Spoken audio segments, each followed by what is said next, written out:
The letter arrived at dawn. Its wax seal cracked like a heart under pressure. Elias Kane clutched it, his pulse racing as he read the words that would change everything. General Adrian Holt seeks a bride to solidify his command.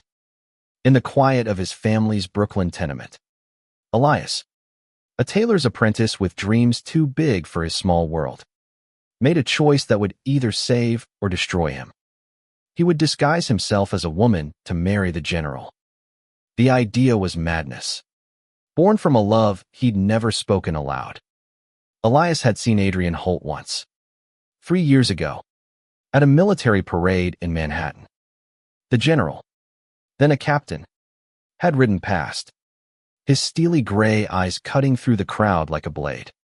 Elias, barely 19, felt his breath catch, not just at the man's presence, but at the quiet strength in his gazea's strength that hid something deeper, something unspoken. Rumors swirled that Holt was untouchable, a man who lived for duty, not desire. Yet Elias, who'd spent his life hiding his own heart, saw a flicker of truth in those eyes. Adrian Holt was a man who could love fiercely, if only the world allowed it. By 1863, the Civil War had torn America apart, and Elias's world was no exception. His brother, Samuel, had died at Antietam, leaving their family in ruin. The draft loomed, and Elias, with his slight frame and nimble fingers, knew he'd never survive the battlefield. But the general's call for a bride offered a different path. It wasn't just about escaping conscription, it was about getting close to the man who'd haunted his dreams. If he could win Adrian's trust, perhaps he could find a way to live authentically, even in a world that demanded he hide. The plan was simple but perilous. Elias would become Eliza Kane, a refined young woman seeking a strategic marriage. He'd spent years studying the women who came to his father's shop, mimicking their gestures, their voices. With a stolen dress, a wig crafted from his mother's old sewing scraps, and a letter forged in his finest hand, Elias boarded a train to Virginia, where General Holt's regiment was encamped. Every mile south felt like a step toward freedom or a noose. The camp was a sprawl of canvas tents and mud, alive with the clamor of soldiers and the stench of gunpowder. Elias, as Eliza, stepped off the train with his heart in his throat. His corset pinched, his skirts tangled, but his resolve held firm. He presented himself to the quartermaster, a grizzled man named Corporal Walsh, who squinted at the forged letter with suspicion. "You're here for the general?" Walsh asked, his voice thick with doubt. "He ain't the Marine kind, miss." "I'm here to serve my country," Elias replied, pitching his voice soft and steady, the way he'd practiced for weeks.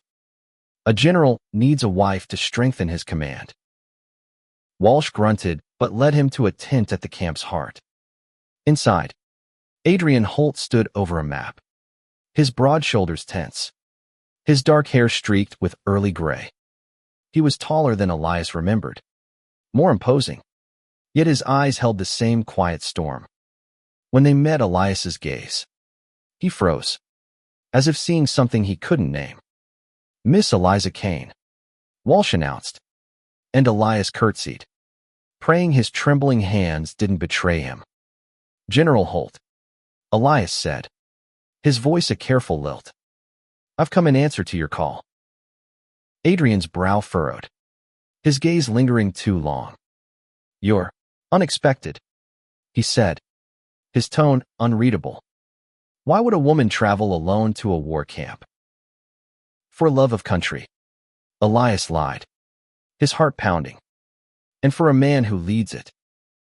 The words hung in the air, bold and reckless. Adrian's lips twitched. Not quite a smile, but something close. "We'll see," he said, dismissing Walsh with a nod. "Stay close, Miss Kane. War doesn't forgive the unprepared."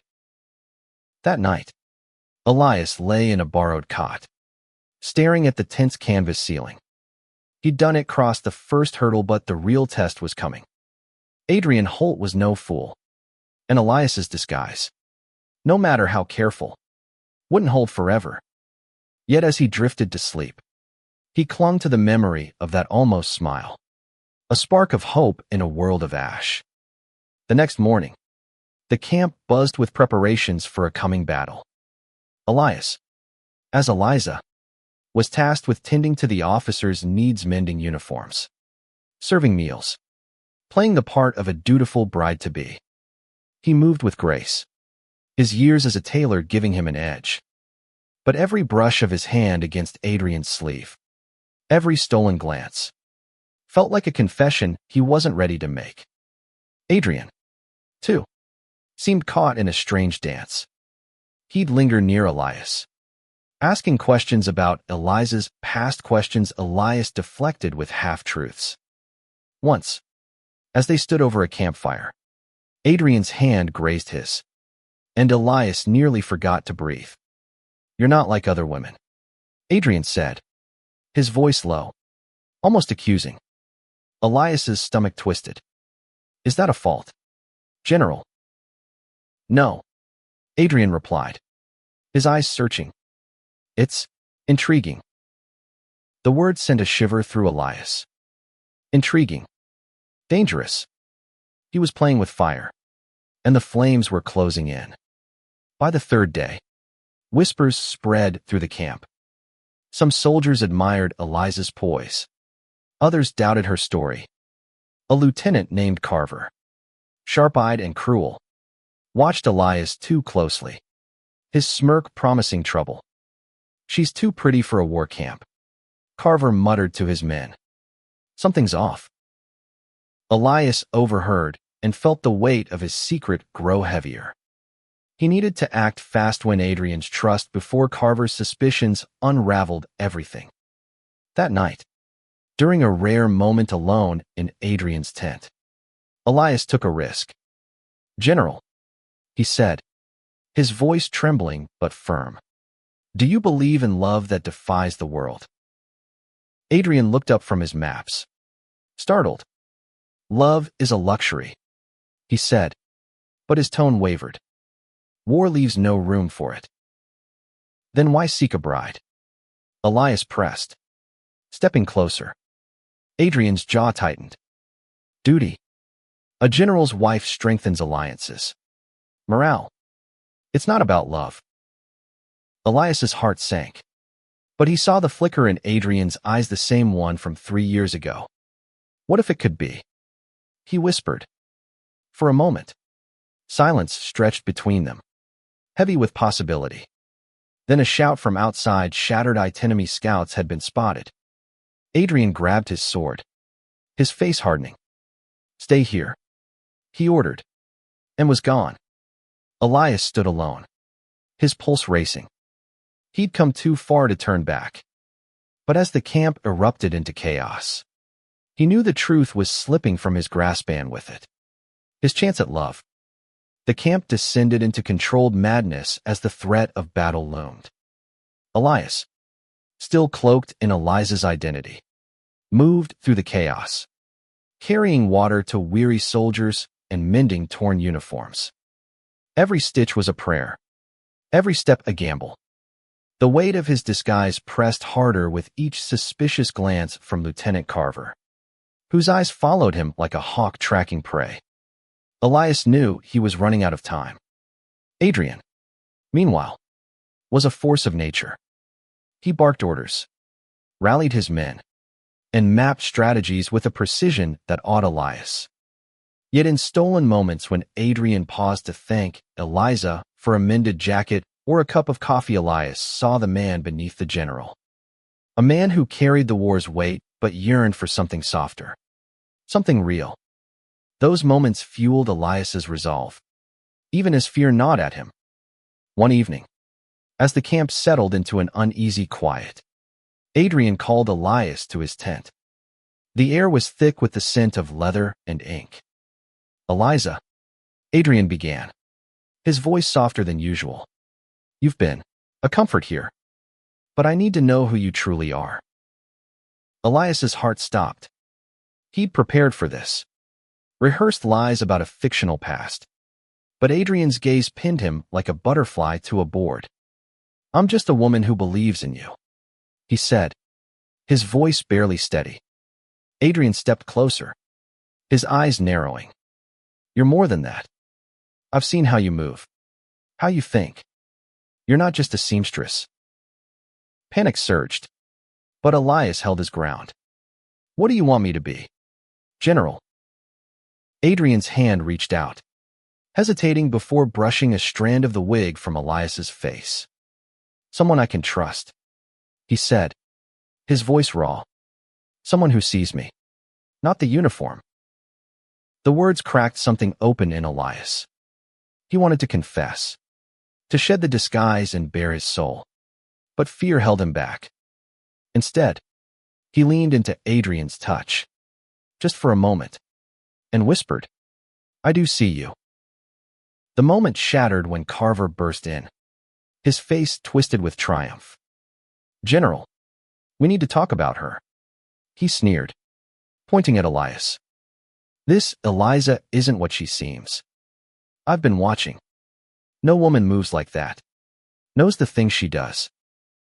Adrian's hand dropped, his expression darkening. "Explain yourself, Lieutenant." Carver's eyes gleamed. "I say she's a spy. Or worse." Elias's blood ran cold. He opened his mouth to protest, but Adrian raised a hand. "Enough," he said, his voice like iron. "Eliza, leave us."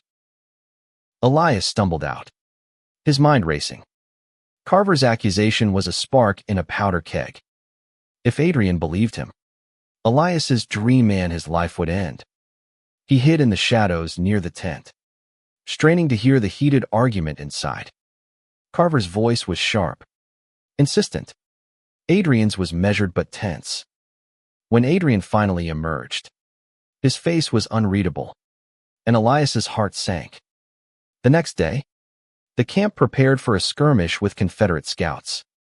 Elias, desperate to prove his loyalty, volunteered to help with supplies, moving among the soldiers with quiet efficiency. But Carver's whispers had spread, and some men now eyed him with distrust. One, a young private named Thomas, grabbed his arm as he passed. "Your trouble," Thomas hissed. "Whatever you're hiding, it'll get us all killed." Elias wrenched free, his voice low. "I'm here for the general. Same as you." Thomas scoffed, but let him go. Elias's hands shook as he worked, the weight of his secret threatening to crush him. He needed a plan, a way to stay close to Adrian without unraveling. That night, he slipped a note under Adrian's tent. Flop, a bold move. But desperation drove him. "Meet me by the river at midnight. I'll tell you everything." When midnight came, Elias waited by the moonlit river, his heart pounding. Adrian appeared, his silhouette stark against the water's shimmer. "This better be good, Eliza," he said, his voice tight. Elias took a deep breath, his disguise feeling thinner than ever. "I came here for you," he said, the truth spilling out in pieces. "Not for duty, not for alliances. For you." Adrian's eyes widened, searching his face. "Why risk so much?" "Because some things are worth it," Elias said, his voice breaking. He wanted to say more, to confess everything, but fear choked him. Instead, he stepped closer, letting the moonlight catch his face, hoping Adrian would see the truth without words. Adrian's hand lifted, then fell. "You're hiding something," he said, not accusing but pleading. "Tell me." Before Elias could answer, a shout broke the silence. Enemy scouts had breached the camp's perimeter. Adrian grabbed Elias's arm, pulling him back toward the tents. "Stay close," he ordered, and Elias obeyed, his heart torn between love and survival. The skirmish was brutal but brief. the camp's defenders driving back the scouts with minimal losses. Elias, caught in the chaos, helped tend the wounded, his hands steady despite the fear gnawing at him. When it was over, Adrian found him, his face streaked with dirt and resolve. "You stayed," Adrian said, almost surprised. "You didn't run." "I'd never run from you," Elias replied. The words a vow. Adrian's gaze softened. But before he could speak, Carver appeared, his voice dripping venom. "General, we need to deal with her now." Elias's world tilted.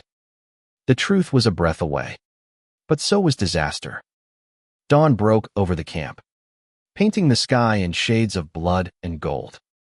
Elias, still cloaked as Eliza, felt the noose tightening. Carver's accusations had spread like wildfire, and now even the kindest soldiers cast wary glances.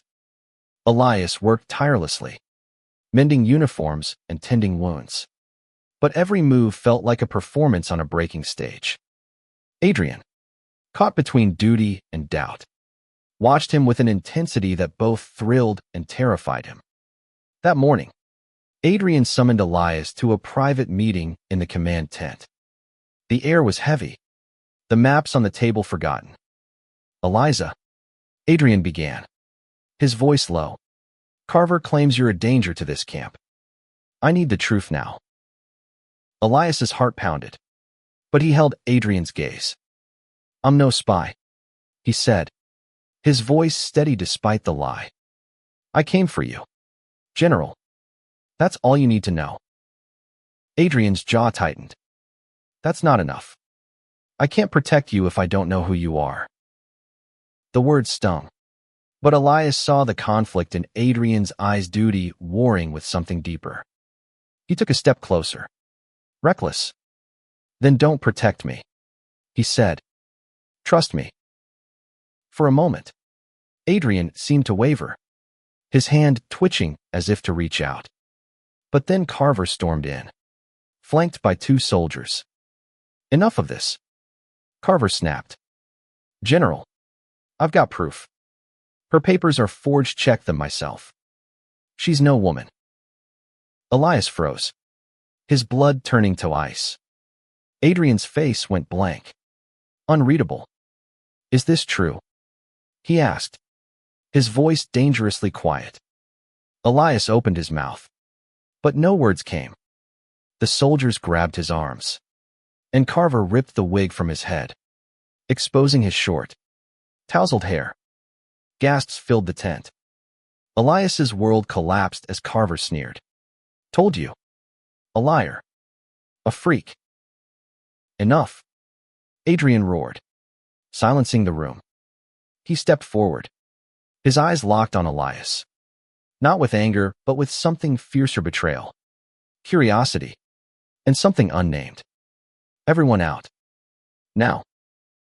The soldiers hesitated, but Adrian's glare sent them scrambling. Alone, Elias faced the man he loved, his disguise in tatters. "I'm Elias," he said, his voice raw. "Elias Kane. I love you. I've loved you since the day I saw you. I came here to be near you, to live as myself, even if it meant hiding." Adrian stared, his breath uneven. "You lied to me," he said, but his voice cracked. "You risked everything for what?" "For you," Elias said, tears burning his eyes. "For a chance at something real." Silence stretched, heavy and electric. Then Adrian stepped closer, his hand cupping Elias's face. "You're a fool," he whispered, but there was no venom in it.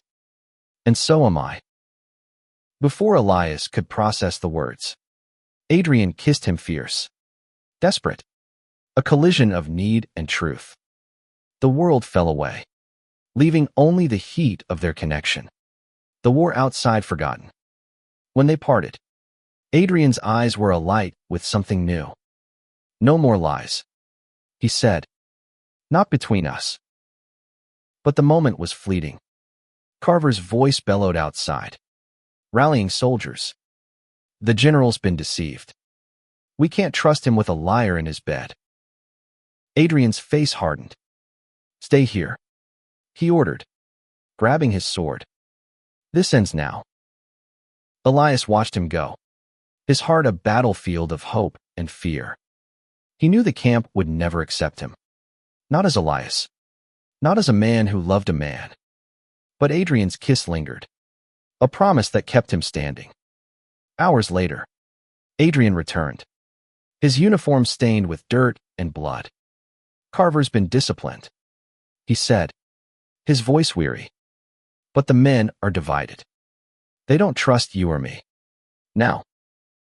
Elias's stomach sank. What do we do? Adrian looked at him, his eyes fierce. We fight. Not just the war everything. You and me. The words were a lifeline. But the camp was a powder keg. That night, Elias overheard plans for a mutiny, led by Carver's loyalists. They wanted him gone, and Adrian with him. Desperate, Elias slipped into Adrian's tent, waking him. We need to leave, he whispered. They'll kill us both. Adrian's jaw set. I don't run from my men. Then don't run, Elias said, gripping his hand. Stand with me. Show them who we are. Adrian's eyes searched his. And for the first time, Elias saw not just a general, but a man ready to risk everything. They made a plan not to flee, but to face the camp together, to lay bare their truth and dare the world to break them. The morning sun rose over the Virginia camp, casting long shadows across the tents. Elias stood beside Adrian, his heart a drumbeat of fear and defiance. The soldiers gathered, their faces a mix of confusion, anger, and curiosity. Carver stood at the front, his smirk gone, replaced by a scowl of righteous fury. Adrian had called the assembly, his voice carrying the weight of command as he addressed his men.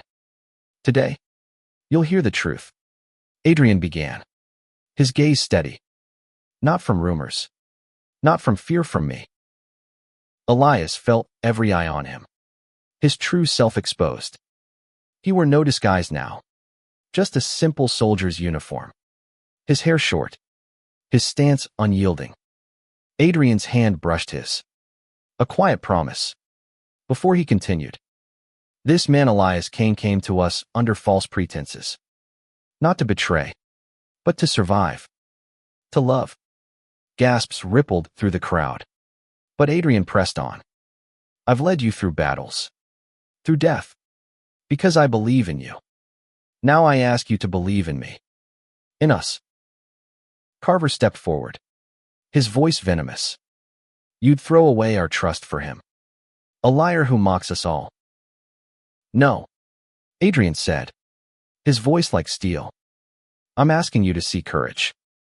Elias risked everything to be here. To stand by me. That's the kind of man I want at my side, not just in war, but in life. The words hung in the air, bold and raw. Elias's throat tightened, his love for Adrian swelling despite the danger. Some soldiers shifted uncomfortably. Others whispered. Then Thomas, the private who'd once threatened Elias, stepped forward. I don't understand it, Thomas said, his voice rough but honest. But I've seen him work. Seen him stay when he could have run. If the general trusts him, that's enough for me. A murmur of agreement spread. But Carver wasn't done. This is weakness, he shouted, drawing his pistol. You're unfit to lead. Before anyone could react, Adrian moved, disarming Carver with a swift, practiced motion. The pistol clattered to the ground, and Carver froze under Adrian's glare. You're done here, Adrian said. Take him to the brig. Two soldiers dragged Carver away, his shouts fading. The camp was silent, the air thick with tension. Then Adrian turned to Elias, his eyes fierce with love, and in front of the entire army, he kissed him. It was no gentle gesture, but a declaration. A defiance of every rule that sought to tear them apart. The crowd gasped. Some cheered. Others turned away. But Elias felt only Adrian's strength. His heart. His truth. The kiss broke. And Adrian faced his men. "We fight for freedom," he said. "Not just from war, but from fear. If you can't stand with us, leave. But if you can, know that I'll lead you to the end." Slowly, soldiers stepped forward. Thomas, Walsh, others pledging loyalty not just to Adrian, but to the idea of a world where love could win. Not all stayed. Some slipped away, unable to reconcile their beliefs. But enough remained to hold the camp together. In the days that followed, Elias and Adrian faced new battles not just against the Confederacy, but against prejudice within their ranks. Elias became a medic, his skills saving lives and earning respect. Adrian led with renewed fire, his love for Elias a quiet strength that steadied him. They stole moments together, a touch in the dark, a shared glance over maps knowing each could be their last. When the war ended, they returned to Brooklyn, not as general and soldier, but as partners. They built a life in the shadows of a changing America, where love like theirs was still a crime. But hope burned brighter. Elias opened a tailor's shop. Adrian taught at a local school. And together they carved out a space where they could be themselves. Years later, Elias would tell their story to a young man who came to his shop, eyes full of fear and longing. "Love is a battlefield," Elias said, his voice soft with memory. "But it's one worth fighting for." And in that moment, standing in the shop with Adrian's hand in his, Elias knew every risk, every lie, had been worth it. They'd unmasked not just each other, but a truth the world wasn't ready for, and in doing so, they'd won.